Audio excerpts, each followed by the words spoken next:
Well, hello everyone. It's Shooter. Hey, we're going to go over the weekend box scores, swing trade notes edition. At the end of the presentation, please do review our disclosures. Starting off with the dollar here, we get any deeper on this back test. Maybe we're looking for this 101.73. Then we continue lower down towards that 98. So that could be bearish for us. That could weigh on markets for a little while.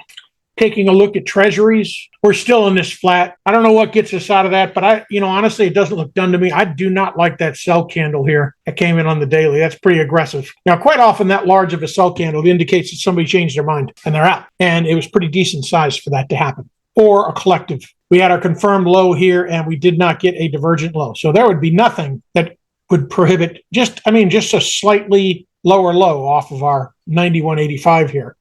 Then I would have much more conviction to the upside. That's just my thought. Now, one other thing that I'd like to point out in TLT is that I've got Darvis boxes up on this chart. Don't throw them up a lot, but I'm an image recognition guy, pattern recognition guy. So the fact is patterns repeat themselves. And, here it looks to me like, it's not exactly symmetrical. In other words, the steps aren't even, but sure looks to me like this is another step lower. Look at this step, look at this step. So, that would put us down here at 70, if that's true. We'd take out this support, looking at that. And, each of them had a nice push and it was rejected. Nice push and it was rejected. Nice push, nice push, nice push. And what are we doing a little bit here? We're rejecting it. So, don't know. That's my look. Whenever I see things that are counter to the direction, that's what I want to try and avoid. Okay, looking at earnings, got a lot going on this week. And I want to get long, but however, there's so much chop in the charts in this premium that you need continuation to make any money. So, and I've already taken a few lumps, not big lumps, but little lumps where things didn't work, okay? Now, I still have runners in sub-X, so the, Starbucks, because I like Starbucks into earnings.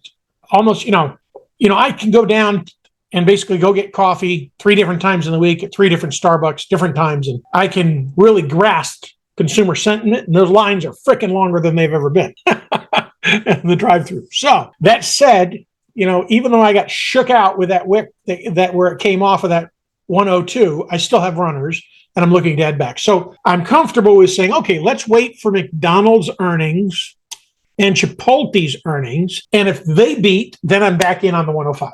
All right.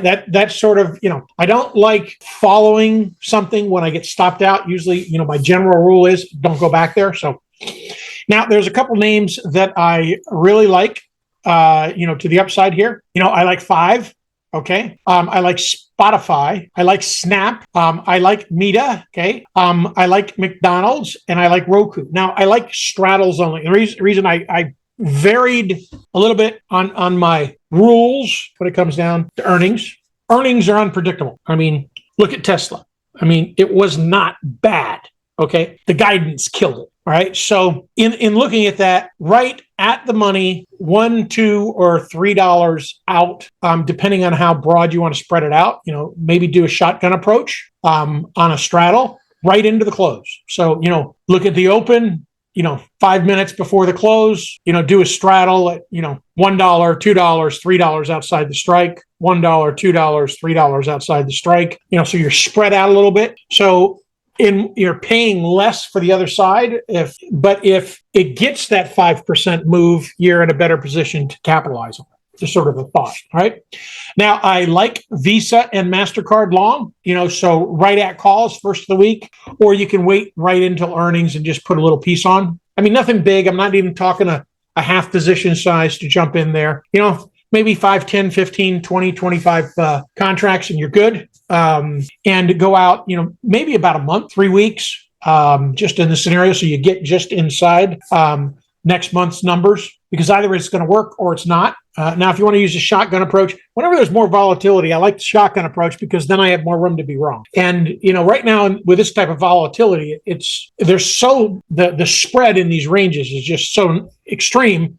It's, difficult to follow. Well, my bias has not changed. Okay. I think we are in this multi-year flat. I hope to God we're not, because, honestly, I'm going to be scalping like a lunatic and not swing trading then. So this letter or this article will get very quiet The longer we don't have that euphoria to the upside to, continue the bull market, the more directional I become, the more spreads, collars, and other things that I'll put on. And we're not quite at the point where I'm comfortable putting those in fundamental trends. We really need to get an educational side thing going on those before we really start stepping to them, because I don't want you guys to take a hit because you don't know how to manage them. That's my thought. So now, again, I've gone over sub-X, Starbucks here, we right up to 102.70, after I got taken out, of course. We're looking for that 108. I still like the 105 strikes because I think it's a safe spot. Hive is a position trade. Boom. This is where I've decided to hold. I'm still building on GBTC. In other words, I'm scaling in weekly, percentage based on allocations and 8% of my gains. If I don't gain for the week, I don't put any money in there, kind of thing. So that way I'm playing with what I call fun money. So, and that's my thought. So we get a little more of a back test here, maybe to the 78.6, and then we head back up, put a 694. Then we're going to break down again. So it's going to be a choppy ride, but I still like the way this came out, with the spot Bitcoin ETF news. And this is where I've decided to keep a piece on in crypto. Same with Bitfarms. Honestly, low-cost producer. That's where I'm at. You can't lose with low-cost producer. Now, we got a little decent drawdown to about 172, which is where we're at. So it's going to bounce back up to 227 and back down to 172 again. So again, that's going to be choppy as well.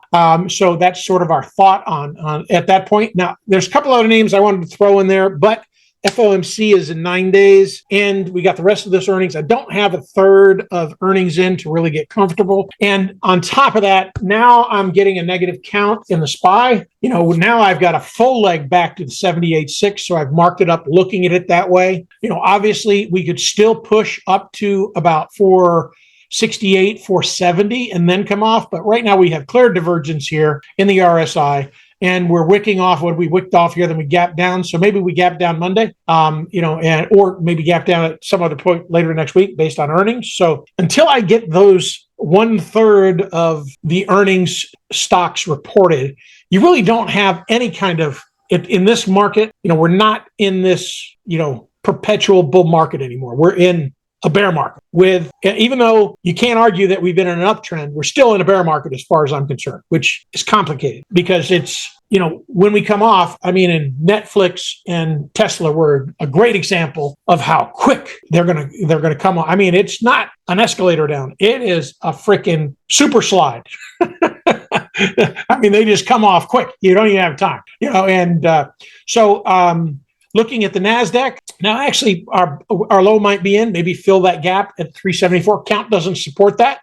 Count basically says we're done. So that's the look. But, once we get up to that 398, again, this is going to be choppy too. And this is where my directional bias is founded, right? Now, looking at crypto, we're still in this flat, done nothing, okay? The longer we stay here, the more likely we are to continue lower, okay? But again, I am still scaling.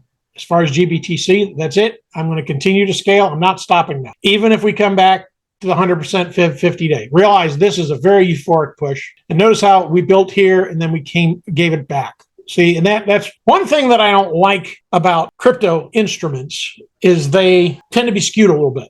And reading that skew is challenging. So, I don't want to be in the situation. The reason I'm scaling is because if this back tests all the way down here, I don't want to be the guy, the chump who put a full position on at $20 and now I'm at $14 and I got a $6 better price. I'm not going to do that. I'd rather scale and be an idiot that way.